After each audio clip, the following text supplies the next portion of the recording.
for a hat because we are here.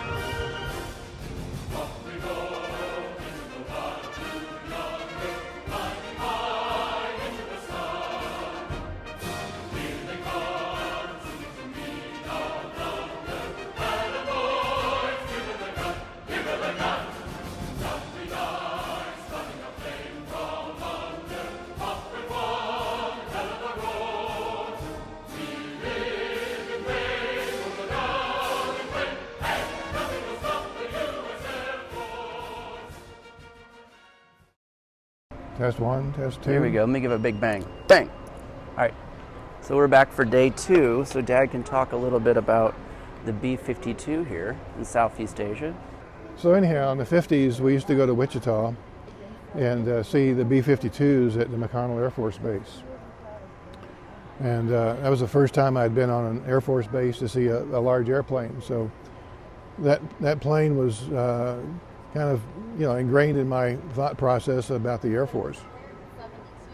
And then in the 60s, when I went to college, my plan was to actually fly.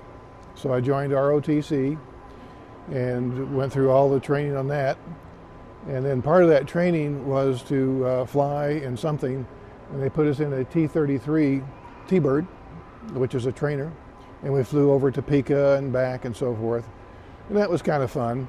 But then when I started taking the test to fly as a pilot during ROTC, I failed my eye test. And so there's no way I could go in as a pilot and get trained for that. So anyhow, I thought, well, my flying days are out. I won't be able to fly. And I get orders, and I'm assigned to Eglin Air Force Base. And I'm thinking, where in the world is that? I thought it was Edwards Air Force Base. No, it was Eglin Air Force Base. Well, a friend of mine, Dave Lutton, was in ROTC with me, and his father was an 06, a colonel. And they said, go to Eglin because you probably can fly. I went to Eglin, got down there in 1967. I was in the test evaluation squadron in a branch. A lot of the people that were flying already, but several of us just arrived and we didn't have orders to fly. I took it upon myself to make sure everybody had orders to fly. We went through the normal thing where you had to go and take a physical to fly. And this is 1967, probably November. And I go to the doctor to get my physical, and he says, you have a bad heart. I says, I do? And so he says, you can't fly if you have a bad heart. So they sent me to San Antonio, to Wilfred Hall, and they did a complete catheterization. They put the tube through your arm and up.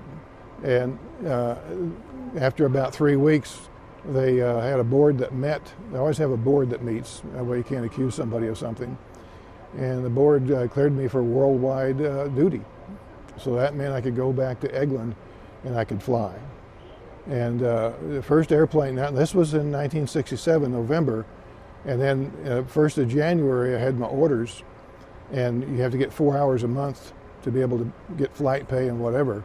So I had an endurance test on the B-52 that took, I'm going to say 50, 60 hours of flying time to do it. And so I scheduled a mission. It was my program for the end of January.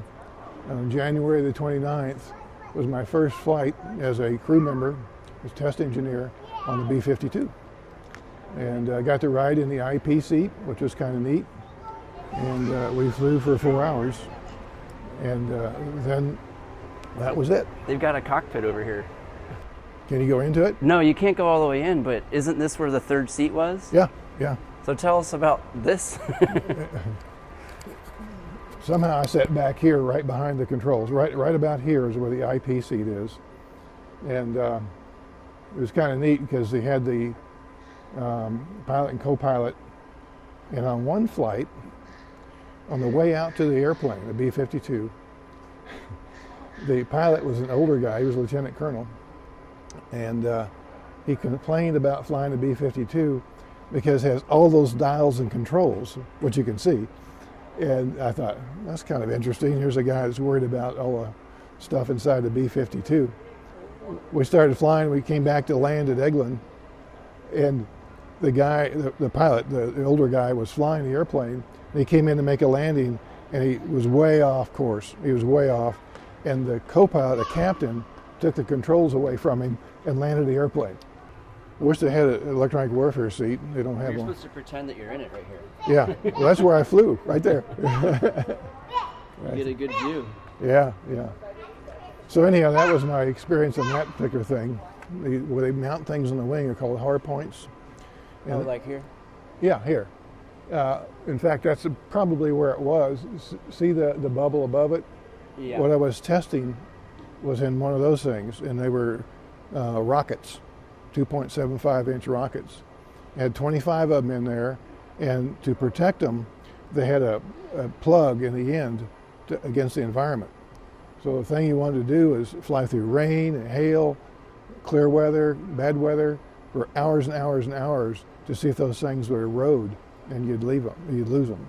Yeah. So we did that, and we shot a lot of the rockets out, and some of the rockets went back over the wing, and that got to be kind of embarrassing.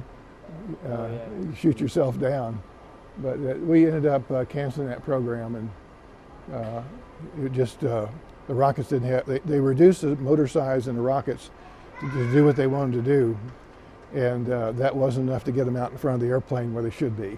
So anyhow, that was a good program. My first program on the B-52.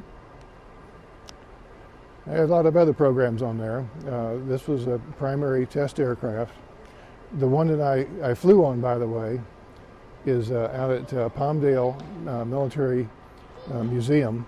Out there is 0038, and I've taken pictures of that. I have pictures. Yeah. And years later, I joined ITT in 1982, and I picked up a lot of different programs with ITT on this airplane. We had instrumentation that went up in the tail, instrumentation in the nose, and lots of jamming type things. You can see the chaff dispensers up here, the little holes up there. 4 on the bottom, 4 up top. Different types of expendables, they call them, came out of there. And I did a lot of testing with those. One time I was under the airplane doing some work with a guy from Sylvania, and he was way up in the airplane, and I was standing here. He was trying to mount an oscilloscope and do some stuff. He dropped it. It was a brand new oscilloscope, and I caught it. Oh my. Yeah, so that was kind of interesting. But there's all kinds of antennas. These are jamming antennas. They're everywhere. Anyhow, the ones that I worked on, you'll see they have blisters on them on the side. This one doesn't. On both sides back here, and both sides up front. And of course, this is a D model. I was doing the H model when I did all the testing. Oh, and the tail gunner, of course, has gone away. When they first started, this one may have a tail gunner in it, I'm not sure. I think I see one back. Yeah, but a guy named Ken Langley was a tail gunner on a B-52 when I first got into service. And shortly after that, they came out with versions. They remoted all the tail gunner stuff up to the EW cockpit. And so then the guy up here could actually shoot the guns. That's the way it was. It's already dropped all the bombs. Yeah, thank God. Look at the bomb load over here, Garner. Getting ready to put all those bombs in there. Oh, we had some chaff bombs that we dropped for Vietnam, and they were in like a leaflet bomb. It was like a 500-pound bomb, and it looked like a regular bomb from the outside, but you open it up and you could put chaff in there. And the idea was you would drop it, and it had a barrel switch in it, a barometric switch. It was supposed to explode with the primacord at a certain altitude, like 10,000 feet or something. This guy's up at 35. And we dropped the first one, and I had a T-33 following the bomb down. And he took pictures. He's pulling 3 Gs, and the guys in the back seat is trying to take the pictures. It gets pretty heavy. And he followed it all the way to the water. Oh my. And what happened on that one was when they set the timer on the front, you can see that you can set things on the front there. It was supposed to be set on 8 seconds after release, and the guy from Munitions set it on 80 seconds. And so it went all the way to the water and blew up. But those things happen in testing. Yeah, that's why you test. Yeah. You have different batteries around that shoot these things. Then in the middle, there you go. There we go. Beautiful picture. Yeah, get a picture of this. Tell us. Okay. Yeah. This kind of helps. This part from here, see the antennas? Yeah. From here forward, we put on a fighter aircraft. Oh. And that, this would, these are, it forms a cone like this. And the idea is the cone is like that, and you're going by an airplane, and it goes off because it goes through that cone. It's a pretty thin cone, like a funnel. Okay, it goes off, and then the warhead explodes, and because it's going so fast, that's the pattern of the frag spray. So it's like a focused shotgun blast. It is, yeah. But it comes out radar funnel, and the warhead spray is supposed to be the same. And so anyhow, the idea was that if you could detect this guy out here when he's coming towards you, these are side lobes, and you could actually explode it early. And they call them telephone poles because they look like a telephone pole. And on a clear day, you can see them launch because it'd be a big smoke cloud, and you can see them coming. And some of the pilots thought they could outrun them, and of course, I think on the first in, last out was one of the maneuvers. What they would do if they saw it coming, they would dive down, and this missile is so long, you see it's going to be hard to make a turn. They get the missile going down, then turn the airplane back up, and the missile will go in and hit the ground. That was one of the evasive maneuvers. But this missile is controlled by a battery that has radar stuff in it. One of them is called a B-scope. And on the B-scope, it's angle versus range. And you can see the aircraft in here you're trying to shoot is like a football. Okay, if you put repeater jamming on your aircraft, so say an aircraft is out here and you're trying to track it, right? So the radar signal goes out, bounces off the aircraft, and comes back. On the B-scope, that would form like a football, okay, on there. And the technique was, if you send back earlier signals, then they probably would think that was the airplane and break lock. Okay, so the trick was, this was an ITT thing, was to know when that signal is coming and put the signal out before it arrived. And that, nobody else has used that. So the 105 Wild Weasel was one of the two aircraft I worked with as far as electronic countermeasures. And the other one, of course, was the F4G Wild Weasel. This one is a 105. You see the two seats, two cockpit seats. The back seat was for an electronic warfare officer called an EWO, and he was the one that controlled all the electronic countermeasures and any launches. And I believe that the missile here, this is an air-to-air missile, and I believe that may be a Standard Arm, I'm not sure. But anyhow, Standard Arm was a very large missile. It was huge. Yeah, it was huge, made by General Dynamics out in California. But anyhow, its idea was to, if you had a signal coming up, a radar, this has got an antenna in there that would actually seek the antenna and go right through the sail of the antenna. And the thing was, the antenna had to be on, right? Broadcasting to look for the plane. Yeah. And then you send this because it can hear that signal and go get it. Good question, because yes, that's true. And what would happen after they were so successful of taking out the radars, as soon as they would launch one of these, they would see the Standard Arm coming and they'd shut down. So you did two things. One is, if they shut down, they weren't able to target you. That's good. And the second thing was, if they came back up, then they'd still get the missile. And you wasted a big old missile. Yeah, those are, at that time, they were like $1 million or something. Gosh. Yeah, I mean, there were a lot. Anyhow, another story about the Standard Arm. We were testing on a weekend one time, and on a Saturday, it was 24/7, 7 days a week during the Vietnam thing. And anyhow, the missile broke on the ground, wouldn't check out, and the only other one was in California.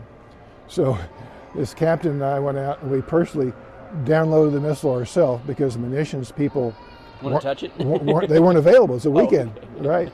So we downloaded it, put it on sandbags, and then somebody else flew out there in another airplane, picked up the missile and came back. And this is in a tune of about 10 hours or 12 hours.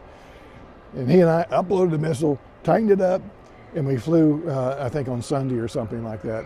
So we didn't miss the mission. But yeah, when you're in combat, a lot of things happen that aren't by the books.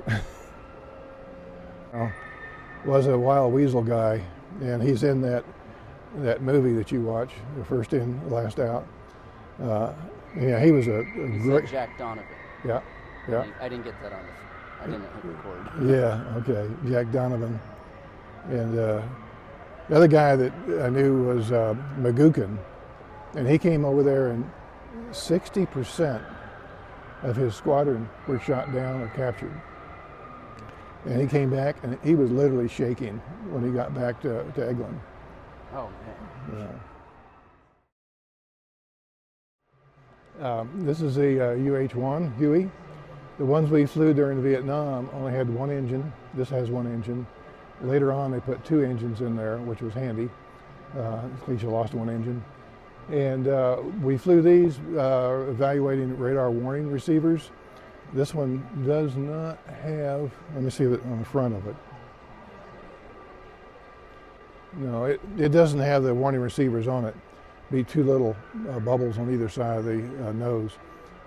But anyhow, that's what we tested. We used to fly these out in the Gulf at night at about 25 to 100 feet off the deck, 25 miles out.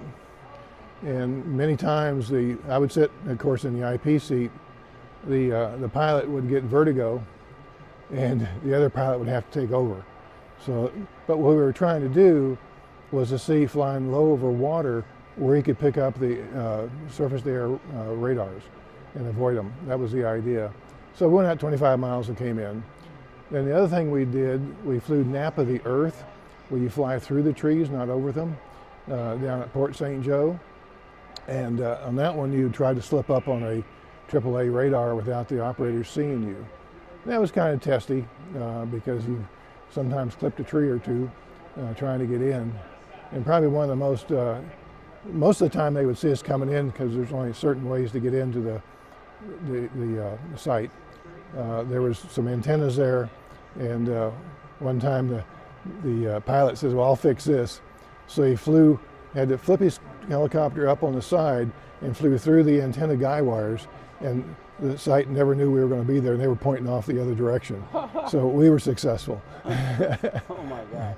Yeah, but that was what that was. I guess that's, I had a few other programs on here, but a helicopter above about 10,000 feet is useless, like this one. You're lucky to get up to 10,000 feet. Probably 5,000 feet was okay.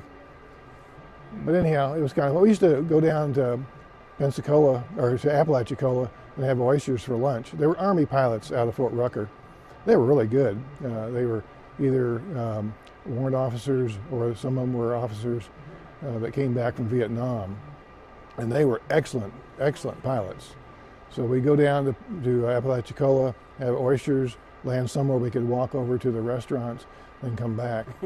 And one time we were coming back, and the red line on this helicopter is 120. And so he was racing the guy next to us back in the helicopter. Naturally, of course. And he was doing 130. And the guy next to us says, "Do you have a red line on that helicopter?" "Yeah, we're below it." We've got a big tailwind. We got 130.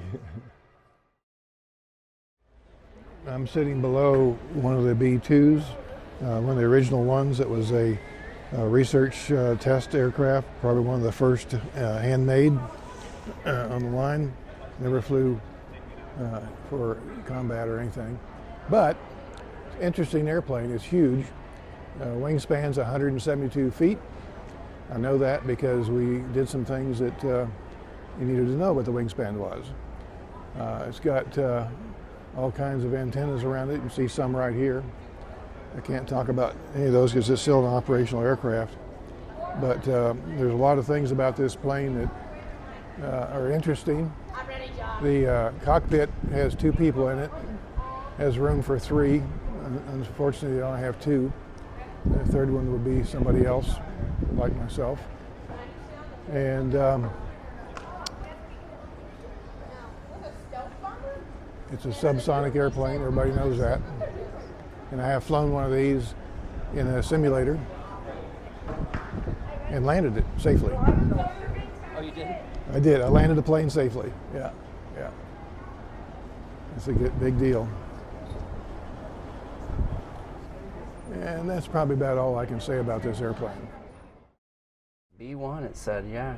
And with the windows out, we can't see. We have our blast shields. Plexiglass with some kind of putty around it. Yeah, I've never been in one of these. It has a stick also. Dang. But this was the aircraft I told you that Bird Harbor brought back to life. And the hangar at Edwards, the big hangar, he had that built in 1 year for 60. Bird Harbor had that built in 1 year for $62 million, and his name's not on the hangar. Wing sweep. Mine's gone over here. Now we're going fast. 15 degrees is when they're forward. Aft means they go to the back. Right. We're gonna haul some butt here. Yep.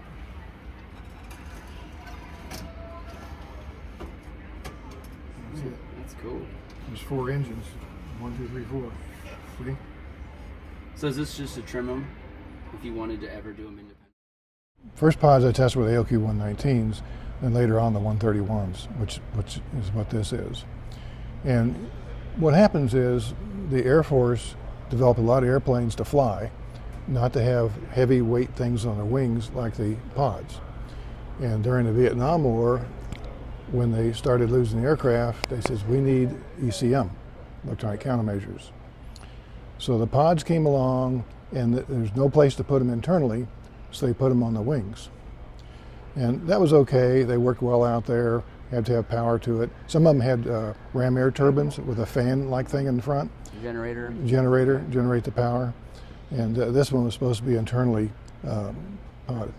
And anyhow, later, the F-15 was the first aircraft developed circa 1974 that had internal ECM. It was real simplistic, but that was the idea. It would work and whatever. Then later on, they developed other aircraft that had internal ECM, not many. But anyhow, today, a lot of aircraft are developed with internal ECM capabilities. And because of that, there's a lot of attention to the ECM on an airplane. It's just like another avionics system, when in fact it's not. And that's why with the old Crows, we tried to keep Congress and other people aware of the need for electronic countermeasures and keep the priority up where it should be. And the Electronic Warfare Working Group, that's been alive for over 25 years. That's what they do in Congress. And it's started by Congressman Pitts and others, and some B-52 EWO electronic warfare officers. And they've kept the emphasis on electronic warfare, even though it's internal on the aircraft now. Is that you're just trying to get them to like okay the money as the airplane's built in the budget, knowing that ECM is part of the whole unit versus like an add-on? Right. Where you're like, hey, we built this plane, but by the way, we need a bunch more money for the ECM. And your job, I guess, was trying to make sure that they know we need it part of the aircraft from the get-go. Well, we've pushed for an EW czar in the Pentagon, and they've assigned that on and off to different people. Tony Greco at one time was that guy. He was a civil service guy, did a great job, but now I don't know who it is today. But there's a lot of things that has to be done to get the proper attention to electronic warfare. You have to have the money, and that's one of the big things that the Electronic Warfare Working Group focuses on.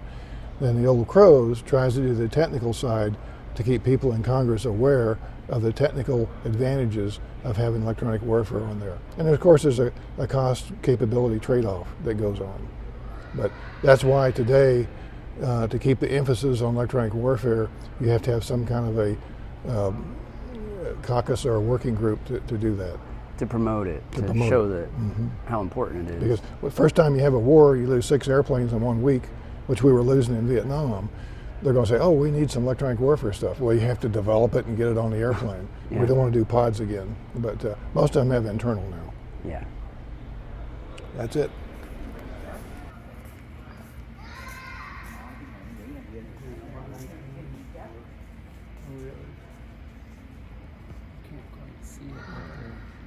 Here we are leaving. There you go. Did you enjoy yourself, Dad? I certainly did. I'd go again. And Catherine?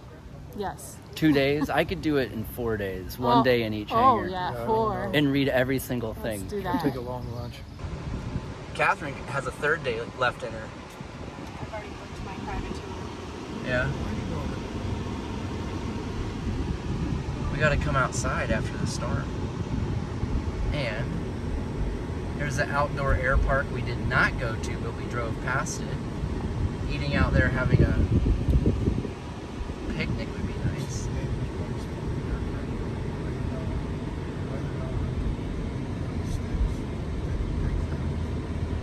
People hit them with sticks, he says. It's a dangerous place for airplanes. All that stick beating the airplanes.